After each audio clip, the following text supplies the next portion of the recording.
Greetings, citizens. Hey you beautiful creepy human being you. Welcome to my channel and welcome to today's true crime video.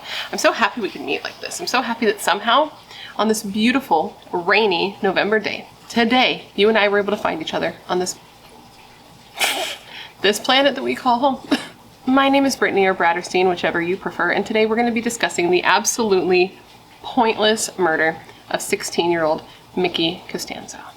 But before we get started, if you have not yet had the pleasure, please make sure to join the Brat Pack by subscribing and ringing that bell. I put out a new video every single week, and I would love to hang out with you. Yes, you, specifically you, but I can only do that if you join the Brat Pack and become one of us. One of us, one of us, one of us. And you can also follow me on Facebook, Instagram, Twitter, and TikTok. They're all Bratterstein, but no pressure. Now, before we get into this story, I have to say a big thank you from the partner of today's video that makes me creating these videos full-time every single week so consistently possible, and that is Ana Luisa Jewelry. And if you're unfamiliar with Ana Luisa Jewelry, don't worry, you're about to get familiar with Ana Luisa Jewelry. Ana Luisa Jewelry is a jewelry company, that creates high quality pieces at very affordable prices, and they're able to make products that are so nice at such an affordable price while keeping their impact on the planet in mind and remaining carbon neutral. I don't know how they do it. And the best part, well, I don't know if that's the best part. What I just said was pretty rad in itself, but one of the other best parts is that the stuff that they make is really, really pretty, right? It's so pretty, it's so shiny, it's so nice. They make things that are very elegant and simple and dainty for like the minimalist, and they also make things that are a bit more on the edgy side. And now today, I have 4 pieces to share with you, and I'm not sure which one I'm gonna wear today. I might wear 2, I don't know, let's get into them real quick. So I just realized that I can actually wear all 4 pieces, so I think I might be just doing that this video, and the first one is this one. Oh my god, dude, it is the mood ring. And when I tell you, as soon as I put this on, I was like, am I Veda Sultan Puss? And the answer is yes. Oh my god, I have wanted one of these since being a child and seeing My Girl, and now I have one, and right now it's blue. You're literally gonna wear your feelings on your finger for everybody to see. Okay, the next one's also a ring. I want to get into wearing rings. I want to be that woman, that lady, you know? And this one's called Cleo. Do you see the little snake? Are you serious? It's so cute, and I got this one so I could wear it a little bit higher. I could technically also wear it on my wedding ring finger, but like that's where my wedding ring goes, right? One day when I get it resized and it fits me, pregnancy, you know? But look at that. I think that is so beautiful. I love this design. The very first thing I ever bought from Ana Luisa, like way before I worked with them, was these snake earrings. Okay. And now speaking of earrings, the next 2 items. I'm gonna put them on together because one, I feel like will go better. These are both Ana Luisa 2. I'm gonna put both in, is the point. 1 second. Okay, so the ones on top are called the Ariels, and I am obsessed with these. I'm gonna wear these all the time. These are gonna replace those little moons as my everyday cuff earring, like for this hole, because it's literally perfect. And then these, oh my god, are called the Zions. These are so pretty, and look, texturally it matches the snake. I didn't do that on purpose, but I'm very, very happy that they match so well. I'm actually kind of obsessed with these. These might be my new favorite hoops. I usually go for a bigger hoop, but something about the chunky, like the thickness and the texture of these, I'm obsessed. No, you don't get it. I am obsessed. Now, if you like sustainable jewelry at an affordable price, with their jewelry starting as low as $39, which, like, how do they do it again? I don't know, jewelry wizards. Make sure to check the link in my description box. Click through there so they know I sent you, and you can use the code at checkout for a discount. And honestly, anything you pick up, you're gonna like. Like, they have a style for everyone. So if all of that sounds as good to you as it does to me, don't forget to click the link in my description box so they know that I sent you, and use the code at checkout to pick up your new favorite piece of jewelry today.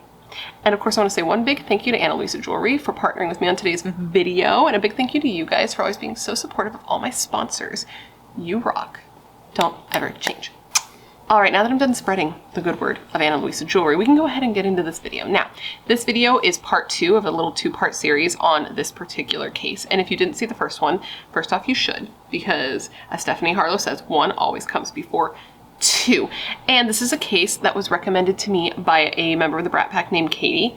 Again, hi Katie. Thank you, Katie. And this is a personal case to Katie because it is local from her area, which is a very small town. Now, if you've been here a while, you probably have recognized that I don't generally do 2-part series. It's not like my go-to, it's not my thing. But I also am very meticulous in the facts that I pick and I choose to put into videos. I don't ever want to condense something so much that I cut out and leave out things that I think are important, that I think you should know, like things that get into my head and burrow in there, and like I have to know. I do know, so I have to have you know, right? Right, cool. So sometimes my videos run long. However, with this one, there was no way for me to condense it into such a way where it could all fit into one video because there's just far too much information. So hence the two-parter on this case. So today I'm going to tell you the rest of Micaela Costanzo's story. And at the end of the video, with all of the information from last week and this week, I uploaded it last Monday, so if you want to watch it, I would suggest watching it first, but either way.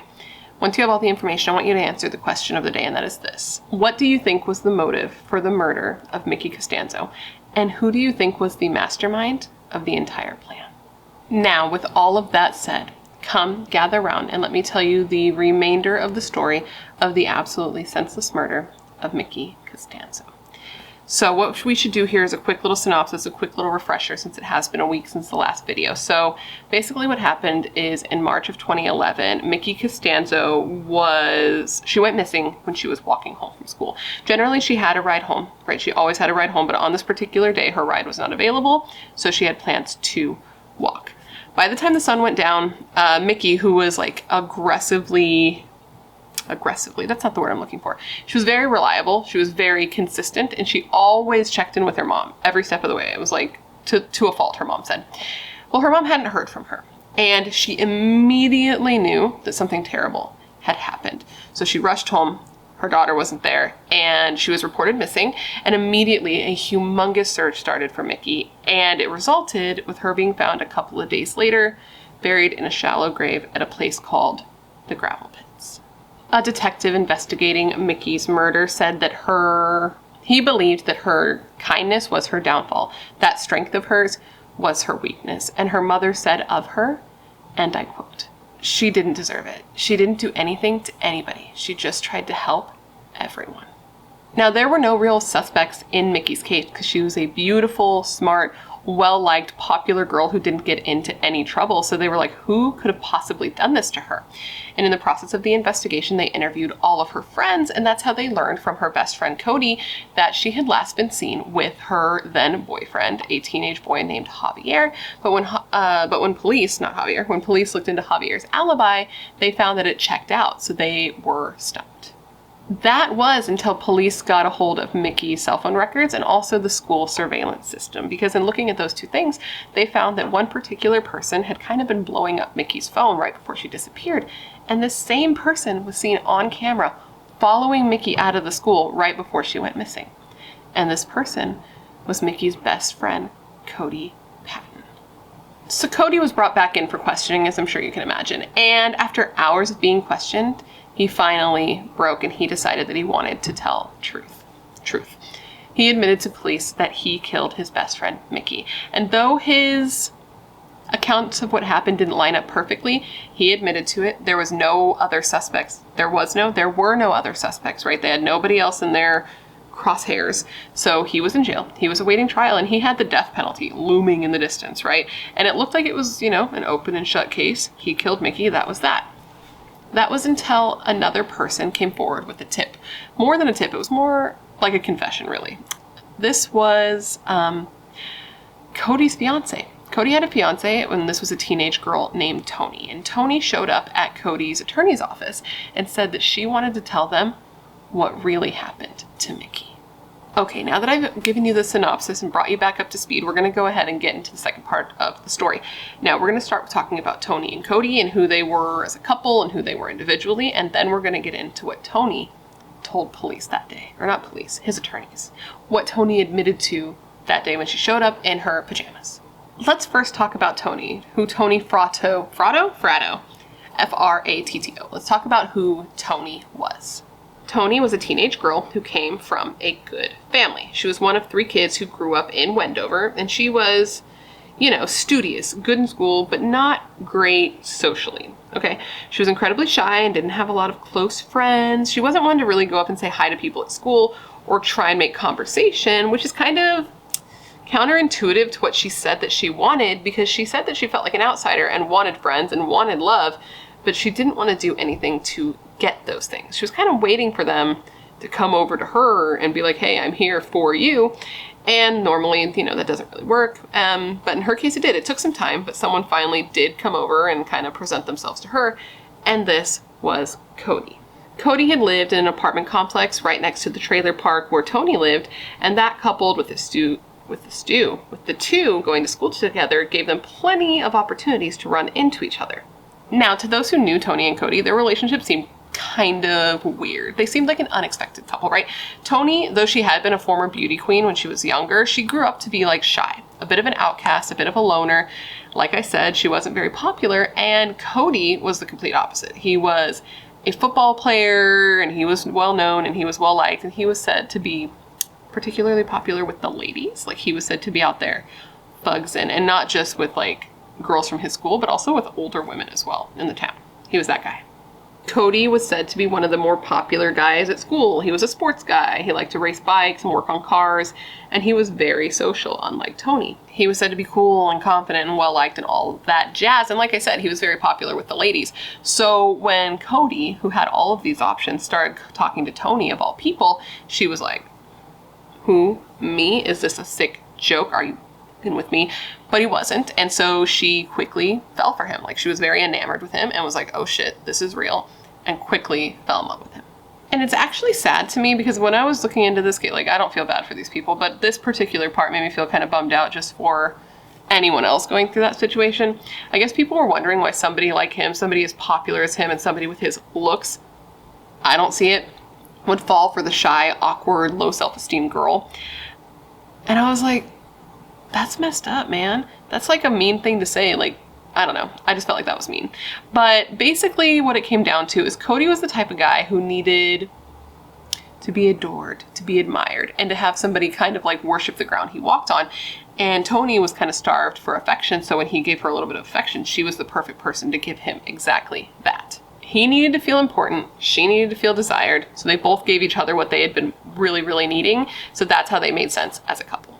Now, the two got very serious very fast, especially for their young age, and soon after getting together, they were engaged, and they were even going on to try to have a baby, which, I'm going to say this, I'm glad they weren't able to. Normally, I would never say that, because I feel like anyone who wants a kid should be able to have a kid, right? But these two people do not need to reproduce, so I'm thankful a kid wasn't brought into this situation. But people who knew them, which again, this is so messed up, thought that Toni and him trying to have a baby was just because Toni was insecure that he would leave her at some point. So she was trying to have a baby to make him stay, to sort of like trap him, let's call it what it is, to trap him into staying with her. Now, there are differing accounts on what their relationship was like, but one thing across the board that seems to be true is that she was very in love with him. She did seem to have a little bit of like the Messiah complex, you know, save the men, but she did seem to love him, and he said that he loved her too, but I don't know. If he did love her, he showed it to her in very interesting ways, and she accepted what she got. People really do accept the love they think they deserve. Now, Toni didn't have a lot of friends prior to Kody. She was mostly just close to her family, but when the two got together, she fell completely in love with him and became infatuated with him, and they said that Kody was a bit possessive of her. They said Kody was more than a foot taller than her and that he would intimidate her, yell at her, push her around. But with that said, they allowed him to live with them, right? They allowed Kody to live in their home, and none of these allegations of him abusing her or them being aware of him abusing her came out until after she went to his attorneys and was like, I was involved. And after she got into trouble, like prior to that, they were like, oh, I can't believe he did this. He was like a son. We loved him like a son. So I don't know how true it is that they knew, or how true it is that he was like openly abusive with her. Don't get me wrong. He was abusive to her, which we are going to get into. But I feel like it's one of those things where now that the narrative of him being abusive and controlling over her came into play in her trial, that her parents are now like, yeah, he was really, really bad. You know what I mean? I could be wrong, but we'll get there. You know what? Let's just get there now. So basically what happened is there was a video that was found when police were looking for this through the school surveillance system investigating Mickey's murder, okay? And in this video, you see Kody assault Toni. And it's not fun to watch. I did see it and I was like, damn, that's pretty fucked up, especially for anybody, but like a little high school girl, like that sucks to see. You don't want to see it. And Toni never reported this. She never turned him in because he had, one, she loved him. She was still going to stay with him. And two, he had planned to go into the Marines and she did not want this to jeopardize his future. In the video where Kody assaulted Toni, you see the two of them fighting, right? They're arguing, you can tell by their body language. And then you see him grab her and slam her into a locker and like lift her off the ground by her throat and hold her there. He then lets her go and they continue fighting, you can tell by the body language. And then he proceeds to cock back his fist and hold it at her while he's yelling at her for like a little while before picking up his backpack and taking off. So now that you have a little bit more of a backstory on this couple, let's go back to when Toni showed up at Kody's attorney's office, ready to tell her truth. So there Toni is, sitting in Kody's attorney's office next to Kody's dad in her pajamas with a story to tell. And now for the record, the reason that Kody's dad brought her and her parents did not is because her parents were out of town. Though later her parents would be like, he got her to go, she, you know, all that BS, which we'll get into. But that was the reason that Kody's dad brought her to Kody's attorney's office. Okay, Kody and Toni, those names are gonna mess me up. I can already feel it in my bones. Now, the story that Toni told Kody's attorneys was very different than the one that Kody had told his attorneys. Most pointedly was that Kody had said that he had killed Mickey, that he had killed her totally on his own. But now Toni was putting herself at the crime scene and putting some of the blame for the murder on herself. Now, Toni didn't say that this murder was planned, but she definitely implied that it was planned because Kody had actually borrowed a vehicle just for this specific occasion. So he knew he was going to be picking her up. Did he know what he was going to be doing with her? I can't imagine he would have gotten this vehicle just for no reason and this just happened, but that's just me. And for some backstory on that, the car he borrowed for this particular crime, he borrowed from this woman named Wendy, this older woman named Wendy, and she told him, like, I need my car back by 5. It's mine. Bring it back by 5. He's like, cool. And he told her that he was using it to move some like metal and some wood, right? Cool. Great. Now, 5:45 rolls around and he still hasn't brought the car back. And she's like, bro, what's going on? Like, I told you I need it. I got to go to my son's basketball game. Give me my car. And he was like, sorry, sucks to suck. I'm still moving stuff. And he didn't even bring it back to her till 9. I just wanted to tell you that. Because it shows how long this whole situation probably took, how long he was with Toni, and also just shows what a dick he is. Because, like, how inconsiderate is that? But moving on. Now, Toni says before she got into the situation, before she was in the picture, Mickey and Kody had been together and they had been driving around, and that Mickey had suggested they go to the outskirts of town because she didn't want anybody to see them together, which doesn't make any sense to me, but okay. Once Kody had Mickey, he texted Toni and was like, I got her, which was her way of knowing that he had Mickey, and then they went and they picked up Toni. They drove around together for a while in what I can only imagine would be a very uncomfortable situation. And Mickey, Toni, and Kody started arguing in the car as they got closer to the gravel pits. So Kody pulls over, Mickey gets out, she's pissed off, she gets out, she storms off, Kody gets out and goes after her, and the two start to argue. Just so you know, this is Toni's account of what happened, not what actually happened, because we still don't know exactly what happened. This is what she said in this version of the story. Kody, Mickey get out, they start arguing, and Mickey starts pushing Kody. Toni says the whole reason that this happened, the whole reason that they were all together is because Mickey wanted to get back with Kody. So she was saying the same thing that Kody said, that Mickey wanted to get back with Kody, but he didn't want to get back with her and he had been avoiding her. So on this day, he was like, you know what, fine, I'm going to pick her up, I'm going to talk to her, I'm going to set the record straight, but Toni, I want you to be there because, like, this involves all of us. So that's what she said. So now they're fighting because apparently Mickey's pissed off because he won't get back with her. So they're fighting. Toni stays in the car, and Toni says that she looks away from the two arguing for a second, and that's when she heard a big thud. So she gets out of the car, and that's when she finds that Mickey is on the ground. She's not moving, she's not responsive, and Kody starts immediately digging a hole. She says that once the grave was dug, they looked over and they found that Mickey was half conscious and was making noise. So they went over and together they beat her. It makes me so fucking mad. They beat her, they kicked her, they stomped on her, and then they drug her to the grave because they were trying to figure out what they were going to do because they couldn't comprehend what they had just done. Sure. She says then she helped Kody hold her down, and she was like holding Mickey's legs, and she was fighting, and she says that at that point Mickey's throat was cut, and when she was asked who cut Mickey's throat, she said that both of them did.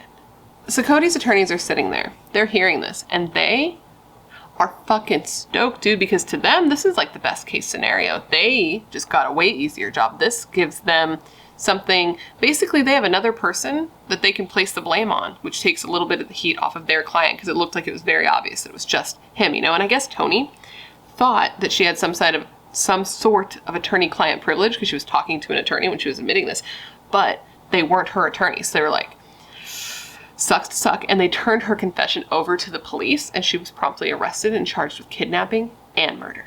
Now, I really wonder why she confessed. She had no reason to do so. She wasn't a witness. She wasn't even a person of interest. There was no evidence at the scene, no DNA, nothing linking her to the case. But now she was putting herself in the position where she could get the death penalty. And no one understood it. Her family was absolutely shocked, and they actually believed, at least in the beginning, that she had nothing to do with it and that she had to have been coerced into confessing to something that she just simply did not do. She was like a small little girl and a devout Mormon and a sweet little beauty queen. That's how they saw her, at least. And they were convinced that Kody's dad convinced her to confess, since it was him who drove her to the attorney's office. But he said no, that she came to him with the confession and that he just took her because her parents were out of town. But they just didn't believe that she was involved. And they believed that if she was involved, it was simply at Kody's instruction, that he had made her do whatever it was that she did. And this is where their opinion of him seems to shift. It's at this point that her parents are like, okay, like, listen, I know we said that he was like a son to us, but really what it was is he's only lived with us for like 6 weeks. It hasn't been that long.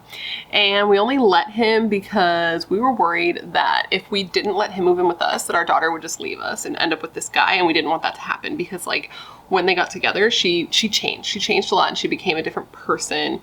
etc, right? Their whole tone changed, which is, it might very well be true, right? You could have blinders on or be trying to appease your child so that you don't lose them, right? And that could be why they were acting like they liked him so much. Who's to say? But they do seem to have come to terms with the fact that she was at least involved.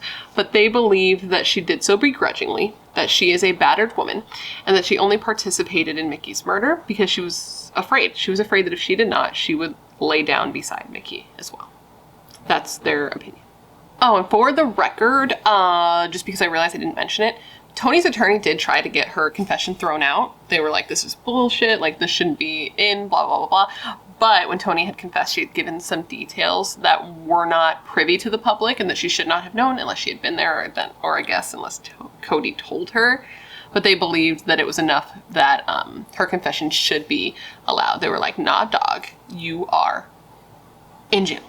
Now, things are very interesting here because before the trials began, Kody was actually offered a plea deal. He was offered a plea deal where he would plead guilty to first-degree murder, and in exchange, the death penalty would be taken off the table, right? Because he was up to die, which is like scary, right? Death. Ooh, no thank you. But in exchange, he would have to testify against Toni, and these two were in love, blah, blah, blah. But he did agree to it. At first, he even wrote a sworn statement about what happened, but then he decided out of nowhere that he didn't want to take this deal, and he backed out and said that he would take his chance at trial. So I guess you could say that's him being like a loving fiance sticking by his woman. But the police were like, okay, fine. Or not the police, the DA, whoever makes these decisions was like, okay, cool. So what we're going to do instead is we're going to go offer Toni a deal. So they go and they offer Toni a deal, and they offer her an even better deal. They offer her a deal where she would plead guilty to second-degree murder with a chance of parole after just 18 years. 10 years for the second-degree murder charge and an additional 8 years for the deadly weapon enhancement. And all she had to do was testify against Kody. So they'd have a stronger case against him, and she would be out before she turned 49 years old. And she was like, yippers. What did I say about saying yippers? She was like, fuck yeah, like absolutely. The girl who had seemingly cared about Kody enough to turn herself in when she wasn't even on police's radar and say that she was involved in a murder, had now seemingly understood the gravity of the situation she had put herself in and was like, I gotta do what's best for me. I gotta put me first. And was like, yep, I will take that deal and I will testify against Kody. So in making this plea deal, Toni gives police another version of what happened. She sits and she confesses to them for 3 hours. And in this story, again, it's different than the first story she told, and it's different than the story that Kody had told previously.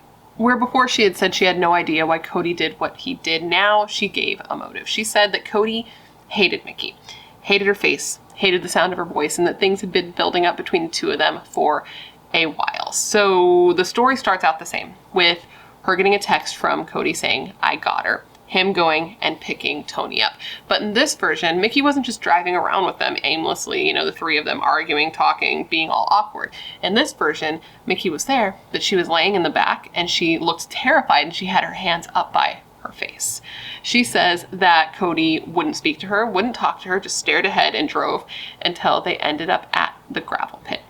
She said that he then parked the car, and that while he was sitting beside her, he sent her a text saying, "She has to die. We have to kill her." She says then Kody then got out of the car and started to dig the grave and told Toni that she had to keep watch. Once he was done digging the grave, he came back to the car and he grabbed Mickey and he ripped her out of the car. He pulled her out by her hair and threw her on the ground and then started to beat her and told Toni to do the same. So she did, and she admitted that she kneed Mickey in the face. She says at this point Kody beat Mickey, that he kicked her, that he punched her, he stomped on her. She says that she did not take part in this until Kody told her to hit Mickey with the shovel. A shovel that Katie, the subscriber, the Brat Pack member who suggested this case, said that Kody had stolen from the school's metal shop. Like, he stole the shovel in advance. So he tells Toni to hit Mickey with the shovel. She says she didn't want to, but she did it, and that she hit Mickey like in the back on her shoulder.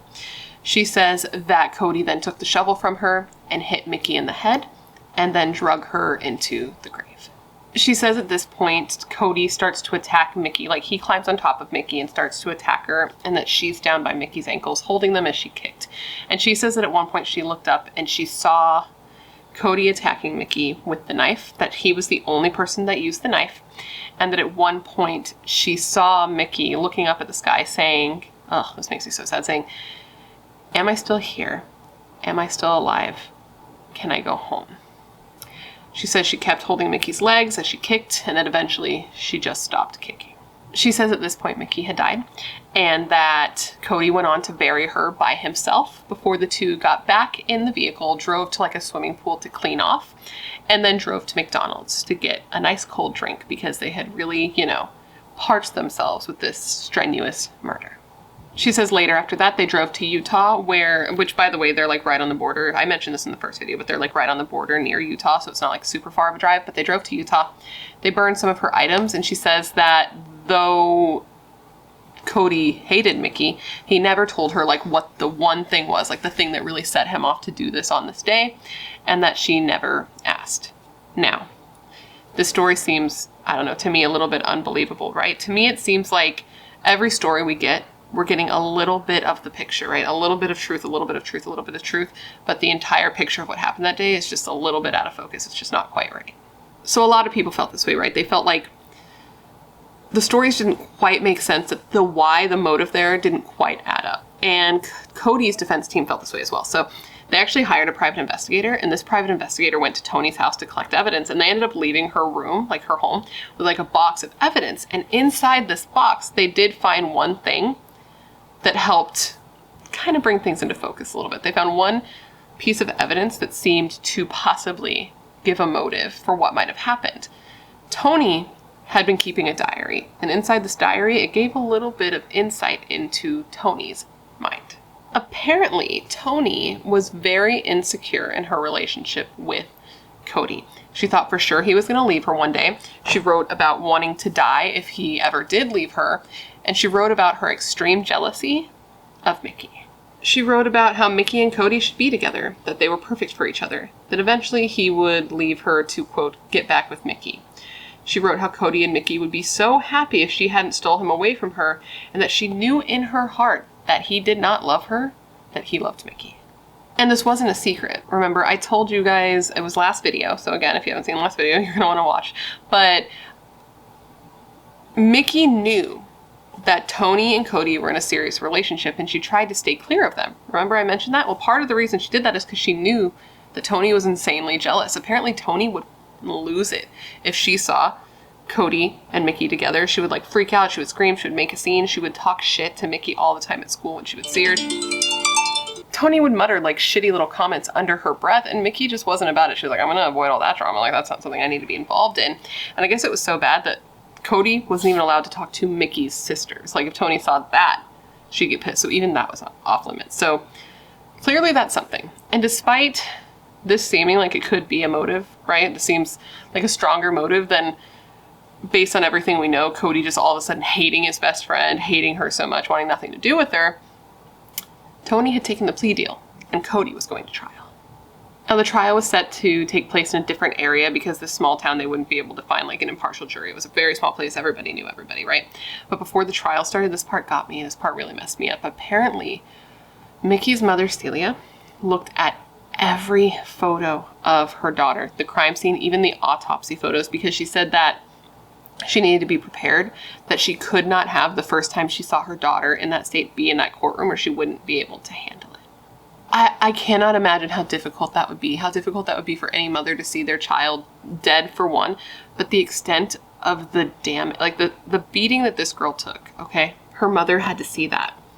There was a whole article about it where they said the chief medical examiner described the wounds shown in the photos as, quote, bruises on the girl's back and a stab and slash wounds to her face and neck, including one that cut her jugular vein. And they said that Mickey bled to death from the wounds, which were believed to have either been caused by a knife, which was found along with some of Mickey's items that were burned, or the shovel.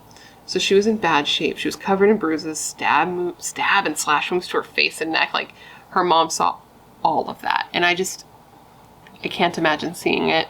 I've seen autopsy photos. I've seen crime scene photos, and they're hard for me when I don't even know the person.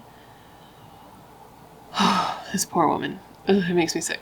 Toni and Kody were tried separately, as we sometimes see, right? Cool, it makes sense. And they stuck to their separate stories. Kody saying that it was him alone and it was an accident, and Toni saying that it was them together and that it was intentional. And even though Toni made a plea deal, as I mentioned, she still did have to go to court, and she had to face Mickey's family, the family that she destroyed. And I can only imagine how intense that would be. In an article written in 2012, it stated that Celia, Mickey's mom, hadn't worked in a full year after Mickey was killed. She couldn't bring herself to go out to restaurants where she used to go to lunch with Mickey, and she barely cooked at home because she was teaching Mickey to cook before she was murdered, which, oh, my heart. She said she can't even go to the grocery store or even read books with her grandchildren because all of this just reminds her of things she used to do with her daughter that she can no longer do. Celia said of her daughter, and I quote, "There's not a day, a moment, a second that I don't think about her and what we would be doing. I can't even go out and have lunch because that was kind of our thing on Mondays and Tuesdays. With Micaela being gone, there's a part of me that's just been ripped away." She continued saying of her daughter, and I quote, "I don't have that chance to see Micaela grow, to become the author, the mom. I can't make this right for Micaela. Only the courts can." Celia was incredibly emotional during the hearing. Jesus, as I'm sure you can imagine. Like, there's this one point that absolutely killed me, where during the hearing, she like held up this plastic evidence bag, and inside of it, it held Mickey's house key, and it had this keychain on it, and it was a little panda that had the word buds on it, and I guess it was like one half of a keychain, of like a best friend keychain. Her best friend Tiffany had the one that said best, so it was two little pandas that said best buds, and it just got to me because it lets you know what a little, like a child she was, you know, like, and what a person she was, just matching keychains of little pandas with her best friend that say best buds. That note just like really got to me because I was like, damn, that's just so like, we've seen it, we've been it, we've lived it, we've done it, and she did too, and now she's gone. And that just hit my heart a little bit, you know?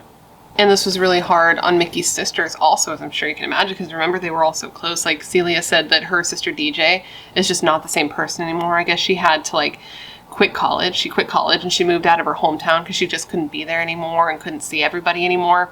And I guess she couldn't even hang out with her friends anymore because since her and Mickey were so close in age and they were like twins and best friends, all of her friends were mutual friends with Mickey, and she just couldn't see them anymore. She couldn't be around them anymore. So she lost like everything important in her life also. And she said of like her sister, and I quote, "I can't find joy anymore. I think it's so sad. It makes me wonder when anything will be okay anymore." And then Mickey's older sister, Christina, has just said like, "I don't even feel safe in my own community anymore. How am I supposed to feel safe when something like this happened like right next door?" You know, it's just how these things affect so many people. Like, it's not just you selfish little shits. Like, it affects so many people. So stop sucking so bad, please. God. At Toni's sentencing hearing, Christina said to the court, and I quote, "Now I'm just scared all the time. I beg you, give her the same thing she gave my sister. She didn't give her a chance. She could have helped her." And then she went on to cry in court, talking about how, like, Toni can still call her parents and, like, talk to them and know they're okay and they can know she's okay. Obviously, it's not okay for her parents either, because, like, they are losing their child, which is, like, a whole nother thing, which we'll get into later, right? But for Mickey's family, they can never talk to her again. Christina can never call her sister again and tell her how much she loved her, and this was, like, breaking her heart. Mickey's father, Theodore, also spoke to the court, saying that he thinks about his daughter every day, that he often feels, it seems like he's disassociating a little bit. He says that he feels like he's in a dream, that this can't be real, that this can't be his real life, that he cannot believe that she's gone. And then he asked the judge to give Toni the maximum sentence. He said to the judge of Toni, quote, "I don't want nothing good for her, ever. That's what I say. That's what I want." Now, obviously, Toni's attorney wanted to explain how something like this could happen, but he couldn't really explain it because it shouldn't happen. He basically chalked it up to kids do dumb shit. Like, that's it. Kids do dumb shit. And apparently they had Toni, like, evaluated, right, when she was arrested, and that her mental and emotional maturity is that of a younger person. Basically, they said that though she was 19, she had that capacity, like the emotional and mental capacity of a 15-year-old, and that she was also abused by a controlling and possessive and overbearing boyfriend, and that that's why she did what she did. Even the judge was, like, dumbfounded as to why Toni was involved, like, why she would do what she did. The judge was like, bro, like, you are a church girl from a good family with literally no criminal record. Why would you have done something like that? In the end, the judge sentenced Toni Fratto to 18 years with the chance of parole after 10. And this was the maximum penalty that he could give her that was allowed by law. The judge said to Toni, and I quote, "That's what makes this even more puzzling, that a person like you could participate in such a terrible crime. Micaela's loss to her family, to her school, to the community of Wendover will be felt forever. I hope that someday, Ms. Fratto, that you'll be able to get your life back in order. You have to live with this forever." Now, Toni did speak to the court. She addressed the court directly at her sentencing hearing, and she said, and I quote, "I would like to apologize for my actions and the tragedy that has happened. I know what I did was wrong. I'm sorry for what I did to Micaela and for what I did not do, protect her. It does not change what happened, but I do mean I'm sorry."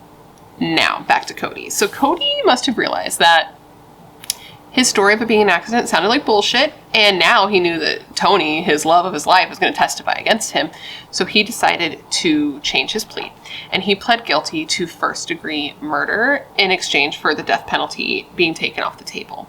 And his attorney basically said that this was the, quote, sensible thing to do because it would be difficult to make it so Kody did not get the death penalty. They were like, this case is fucked, like, he's fucked, we should probably do something so he doesn't die.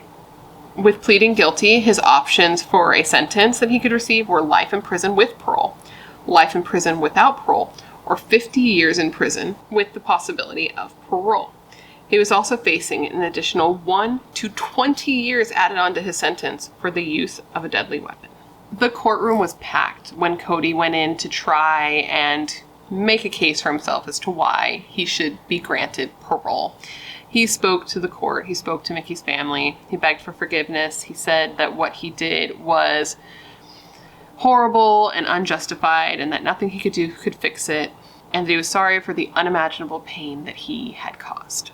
He also said that as he stood there looking out at everybody, he became more aware of how horrible a thing he did was, that her family didn't deserve to go through what they were going through, and that Mickey didn't deserve to go through what she had had to have gone through.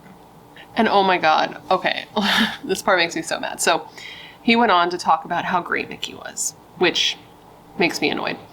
He went on to say how great she was, how she was a wonderful person, how she was the best friend that anyone could ask for. And then he had the audacity to read a poem that Mickey had written.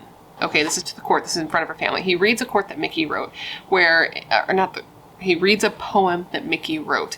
And in this poem, she had written about like a glimmer of beauty beneath all the ugly in the world, and then he goes on to say, like, Mickey was that glimmer of beauty beneath all the ugly in the world, and this made her mother just hysterical. Mickey's family obviously gave their opinions on how Kody should be sentenced and what his punishment should be for what he did, and Mickey's mother said of this, and I quote, "This man should never see the light of day or be given the chance to see the light of day ever again. He took my daughter's life. He didn't give her a chance to finish high school or to get married or to have children or to go to college. He had no right to take her, so he has no right to have a life or have anything. He should never be free to do anything ever again." When Mickey's dad was asked, like, what he thought the sentencing should be, he basically said, like, I would like him to walk in and I would like him to leave in a box. I guess that Kody, like, I don't know if this is mandatory, if it's something he did, but he wrote a letter to the judge, like, in his, plea to not be given life forever, with no parole. He wrote a letter to the judge, and in the letter, he denied killing Mickey. He was like, listen, I didn't kill her, I was there, but it was Toni who slit her throat. And basically the judge didn't believe him. The judge said, of this, and I quote, "The evidence does not support your statement. I don't believe you. You were the primary perpetrator of the murder." In the end, the judge decided that the proper sentence would be life in prison with no possibility of parole. And Mickey's family was kind of shocked. Like, they hated him at this point, right? They wanted the worst for him. They were like, I wish you the fucking worst, you piece of shit. But at the same time, they were like, this is somebody we've known. This is somebody who is literally like family to us that we've watched grow up. And now they have no chance of ever having anything. He'll never have a life. He'll never have anything. But then again, neither will Mickey. When the judge gave Kody his sentence, he said specifically, and I quote, "Your blood runs cold, Mr. Patten. There shall be no possibility of parole." This judge then went on to say that in all the years, I think he said he had been on the bench for 20 years, this was the most violent murder he had ever seen, and that Mickey was the most innocent victim you could ever imagine. The judge did say that he considered Kody's young age when he decided what sentence he should get, because, Kody was so young. His adult life had barely started when all this began, but the judge said that this murder and the viciousness of it outweighed his young age, essentially. The judge said that this murder was vicious and aggressive, and he said that Mickey suffered greatly when she was killed and that it took her a long time to die, which just made my heart really sad, like, to hear that, because you always hope that in these situations, like, the silver lining is that they didn't suffer, that it happened quickly. But the judge basically said in Mickey's case, that didn't happen, which makes my heart just fucking feel like it doesn't exist, quite frankly. Like, it feels like it's not even there. The judge said, quote, "Micaela's sweet voice will never be heard again. Her sweet smile will never be seen again because of you, Mr. Patten.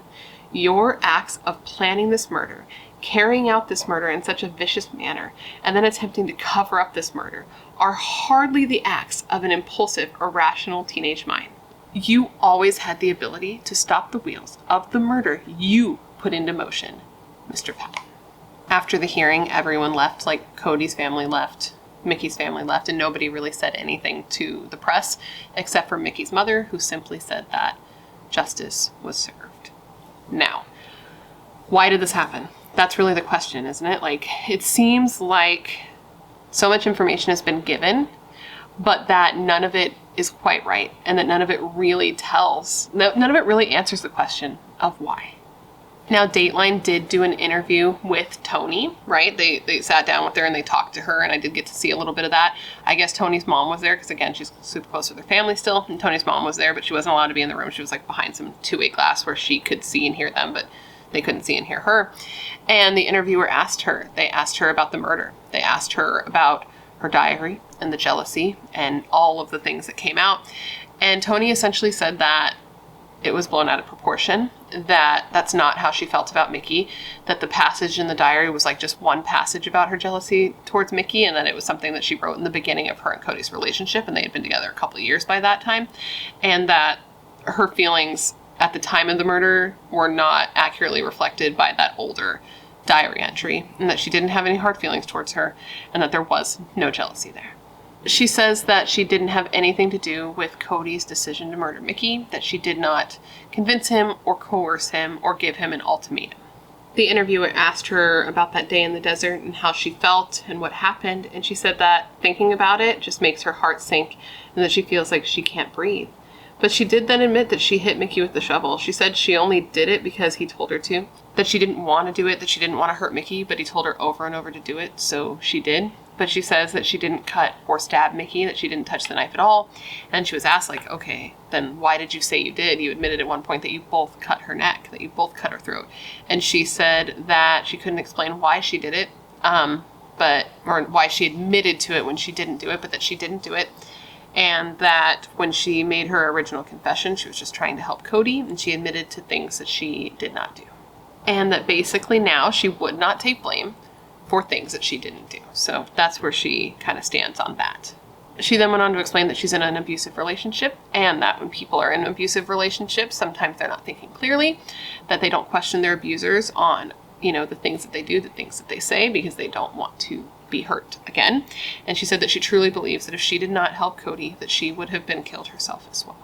Her parents agree with her. They've come to terms with her involvement, as I said, but they think that she was a battered woman, and they go and they visit her in jail every Sunday after church. They go down there and visit her, and they say they're anticipating her release, that they're hoping that she can help people, that she can go on and help other people who were abused, and then, ironically, they hope that she can help people who are suffering from losing someone. Her mother has said that Toni only did what she did because she was afraid for her life, and she said specifically of this, and I quote, "She did not believe that she would ever see her family again. She knew her life was in danger. She knew Kody very well. We all knew Kody very well. She knew Kody, and she knew the frame of mind he was in that night. And she knew as soon as she got in the car, she told me, 'Mom, I knew I wasn't coming home.'" She adds that Toni is not a monster, that she's a girl who had a bright future and was an active member of her community and loved to volunteer, and that she just got involved with the wrong person, and in doing so, she ruined her own life.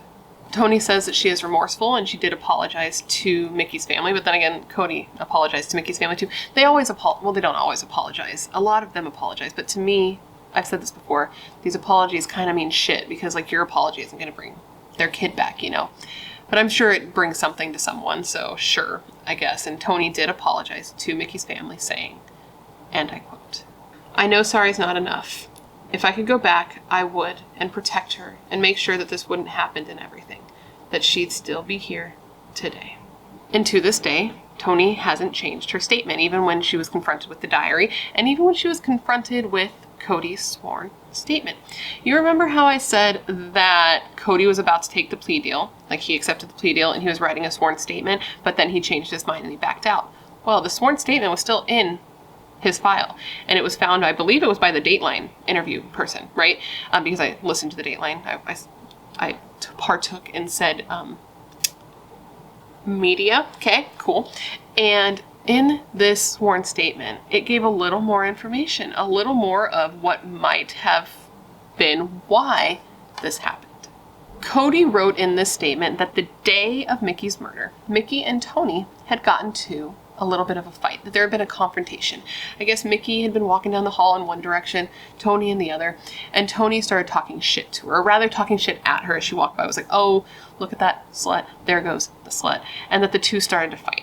And that Kody ended up getting in between them and breaking it up and was like, yo, like, this needs to stop. This is too much. This is ridiculous. You guys need to get over this. And he says at that point, the girls decided that they either needed to talk it out or fight it out.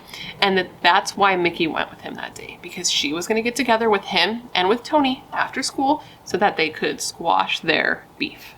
It's always sunny in Philadelphia style. And he says that he then went. He picked up Mickey. He picked up Toni. They headed to the gravel pits.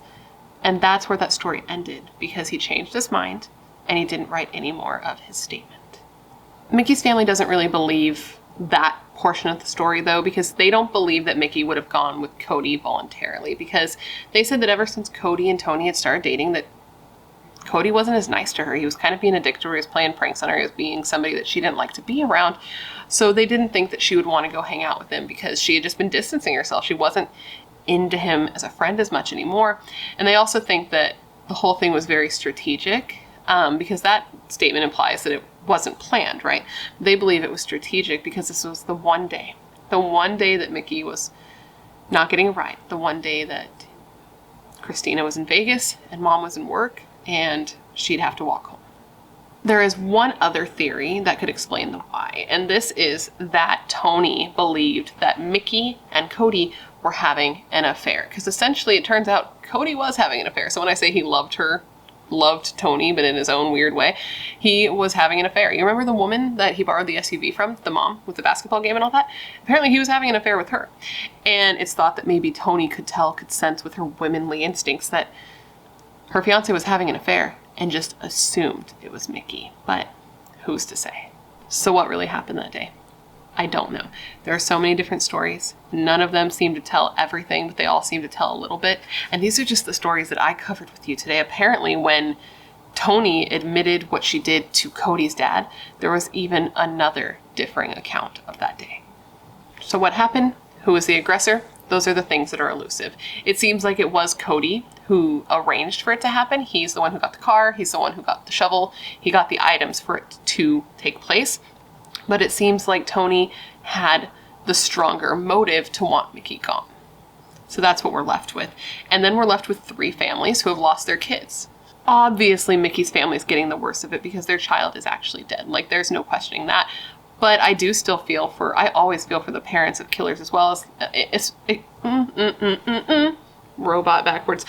Only if their parents aren't proven dickheads, right? Like, they're proven dickheads, I have less sympathy, but that hasn't been the case in these 2 families from what I've seen. So it just makes me sad because it has to be so hard to know that your child did something like this. I can't imagine living with that and wondering what I did wrong, what I could have done differently. And then having to compartmentalize that with still loving them, it seems like a lot. And it seems like it's so stupid to think of your kid doing all of this for a love that didn't even last. Because Toni and Kody haven't even spoken since they were arrested. It just ended. The whole relationship ended. So all of that for literally nothing. Now, let's do a little Where Are They Today segment, because there are some updates on this. Toni Fratto, she was eligible for parole in 2021, last year. And she did appear before the Nevada Parole Board by video conference in February. But her parole, thankfully, or not thankfully, depending on where you fall on this, was denied. Now, for reference, even if she had been paroled, she wouldn't have been released right then, because you remember that her and Kody were both given that additional 8 to 10 years for the weapons enhancement. Remember, like the deadly weapon enhancement?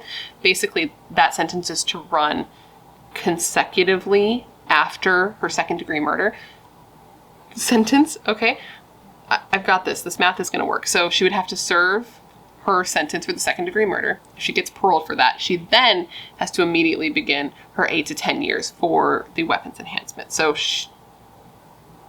yes, that made sense. I did good. Great. But anyways, it doesn't matter because it was denied, and her next parole hearing is in May of 2024. Now, as far as Kody goes, Kody got married in prison. Apparently, he met a nice girl from Utah named Amanda, and the 2 got married, which seems pointless because, okay, at this particular, it's either in Nevada, who am I? Nevada. Okay, in Nevada or in this particular prison, like conjugal visits are not a thing, so I don't know what they're getting out of this relationship, right? Like they can't do what they do. I guess he'll get some letters and they can have a long distance love. That is a real thing. I guess the heart wants what the heart wants. And her heart apparently wants some dumb ass murdering dickhead. So, now as they always do, Kody did try to appeal. I guess he wanted to try to be able to see and have a conjugal visit with his wife, you know what I mean, and get out. In his appeal, he stated that his counsel was ineffective for failing to investigate whether or not he had offered a false confession in order to protect Toni. So basically, he was like, listen, maybe I lied to protect Toni. Maybe I wasn't even there. Maybe I said A, B, and C so that she could be free. You get it? Cool. But the appeal was unsuccessful because essentially the court was like, listen, you benefited greatly from the plea deal that your attorney arranged because had he not arranged this, you could have been killed. So no, you're going to be hanging tight in jail. Thanks, but no thanks. Now, back to Mickey. Mickey has been remembered in many different ways from those who loved her. At her school, they retired her jersey, so I guess that means like no one else is going to wear that number. And her friends, her classmates went on to paint this like giant rock as a memorial to her. Every year on the anniversary of Mickey's death also, her friends get together and they release green balloons. I guess green must have been her favorite color. I didn't see that stated anywhere, but generally the balloon color is the person's favorite color. And they write letters to her and they have little cupcakes and they just try to remember and celebrate Mickey. Mickey was buried in a family cemetery at her family's ranch, a place that her family says was like home to her. And Mickey was buried next to her grandfather in a place that her mother says is the most beautiful place in the world. And now, with that sad but peaceful close, that, my friends, was the story of the murder of Mickey Costanzo. And now that I've given you all the information, first let's take a collective breath because it's so fucking sad. But now I want you to revisit the question of the day, and that is this. What do you think the motive was for murdering Mickey? And who do you think was the mastermind behind the entire plan? Please let me know all of your thoughts because I know there will be a lot in the comments below. But anyways, guys, that completes this video. I hope you found it interesting and informative and it gave you all of the information you would want when looking into this case. Katie, I hope I did it justice. And of course, I want to thank you all for remembering Mickey with me today. Don't forget to let me know down below of any cases you'd like to see me cover in the future, as this case shows. If you leave me a suggestion, I will try to get to it. I have a really long list of cases, and anytime you leave a suggestion, I put it on my list with your name next to it so I can give you a shout out, because I know you're filled with good ideas and good taste. Otherwise, you would not be here. And I'm especially interested in covering your guys' hometown cases like this. I find that to be, I don't know, not satisfying. Maybe it's satisfying. It's just, I think that sometimes cases don't get the coverage that they should because they are from places that don't get the national attention that other places get. Do you know what I mean? And if you tell me about your hometown cases, I can bring light to cases that don't normally get that light. So that's kind of what I mean. So if you have any hometown cases specifically, please let me know that down below. Of course, if you haven't already, please don't forget to join the Brat Pack by subscribing and ringing that bell. I put out a new video every single week, and I would love to hang out with you. Yes, you, specifically you. And if you want to hang out more consistently, all my social media is listed down below, along with a link to my merch store. This is not my merch, this is Bo Burnham's merch, but there's also a link to my membership. If you want to join that, you can get early access to non-sponsored videos, polls, live streams when my baby allows it, things like that. I want to say one more thank you to Ana Luisa Jewelry for partnering with me on this video and making it possible. And of course, one more thank you to you guys for being so great about all my sponsors. You rock. Don't ever change. And now with all of that said, I want to thank you for being here when you could literally be anywhere else in the world. That is tight. You are tight. Please stay safe and be a better person than you were yesterday. And I hope to see you in my next video. Bye.